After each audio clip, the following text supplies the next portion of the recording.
I think in the context of this question, you've got to think about the three stages of adoption. And it's only when you get to the third stage that really pain points will be addressed. So, connectivity was fine, market ready is fine. It's only when you get to ubiquitous native situation across the industry that those pain points have really got any hope to be solved. And I think you can compare it to the invention of the telephone by Alexander Graham Bell. The telephone solves so many communication pain points, but when only three of us had a telephone, they were pretty pointless. So I think through the native solution being deployed, we have an opportunity to address these real pain points. And if you look at the report, it pulls out two, and I think for many there'll be other pain points that be resolved.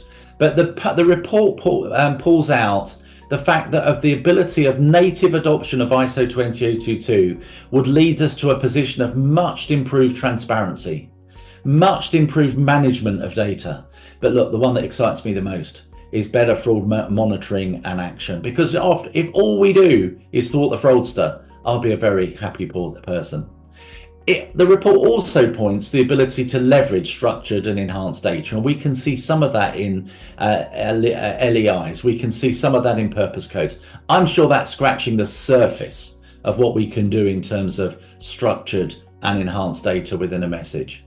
So I think that improved transparency, leveraging that structure and the data, reducing manual intervention, they're all parts of the key functionality of the ISO standard that we're on the cusp of using those to reduce the pain points.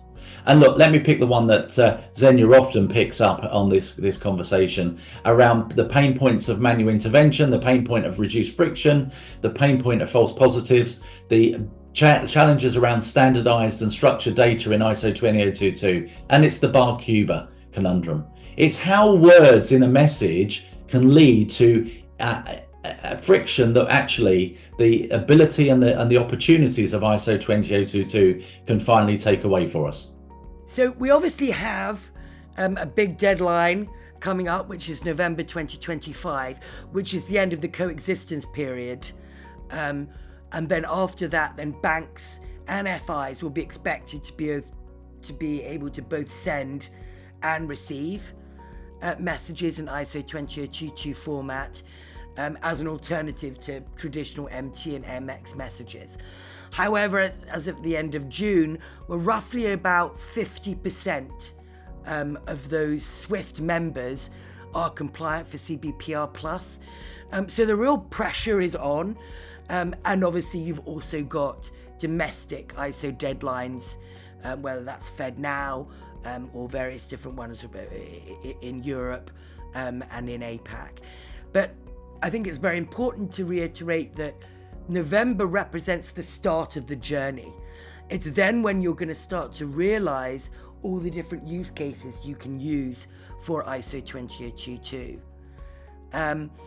But when we look at it through a lens of cross-border payments, if we see what the biggest barriers to cross-border payments, which have been identified by the G20 as part of their ambitions for 2027 and 2030, a lot of those can be solved by ISO. So lack of transparency on payments, loss of data, trapped liquidity, although that ultimately can be solved through other multilateral platforms like Visa B2B Connect, for example.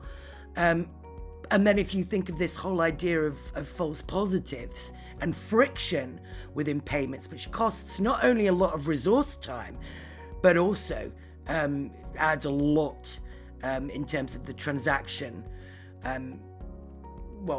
essentially the transaction costs as well. So if you think of this idea of getting rid of false positives, so an example being, say, for sanction screening, where you use that rich, structured, enhanced data to be able to, the famous use cases, bar Cuba, that will be blocked as a payment. But with ISO 20022 and that richer data, you can see that bar Cuba is actually based in the UK, in which case that transaction is going to go through. So ISO, there's so many different opportunities for ISO. In fact, unless we're really it's all about the volume. Unless that interoperability doesn't work unless everybody's ISO native. So as soon as that happens, I think we're going to see a lot more use cases and a lot of more opportunities to improve that operational efficiency. Yeah, Zhenya, let me bring out another one. I can remember right back early in my career in payments where we were just challenged with cash management visibility for the corporate treasurer. Boy, did we try hard, and it was so difficult to really address that. And I think that, of all the benefits of ISO 20022, another one is the fact that we're on the cusp of getting that full cash visibility and real-time balances on payments to now enable cash reporting, cash positioning to become something that finally is useful and dynamic. And I think the report also supports that, because 66% of people also said that.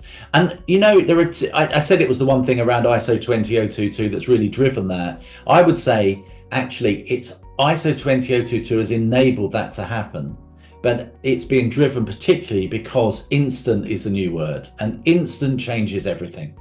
So if you take the opportunities of ISO 20022 and you take the mantra of instant changes everything, it's not a surprise, is it, that 66% of people said we've got a real opportunity here with visibility of cash, real-time reporting, and as we go to that 24/7 by 365 environment, it is incredibly challenging for folk to be able to understand their cash positions, and instant drives some benefits in that. And ISO 20022 helps solve the pain.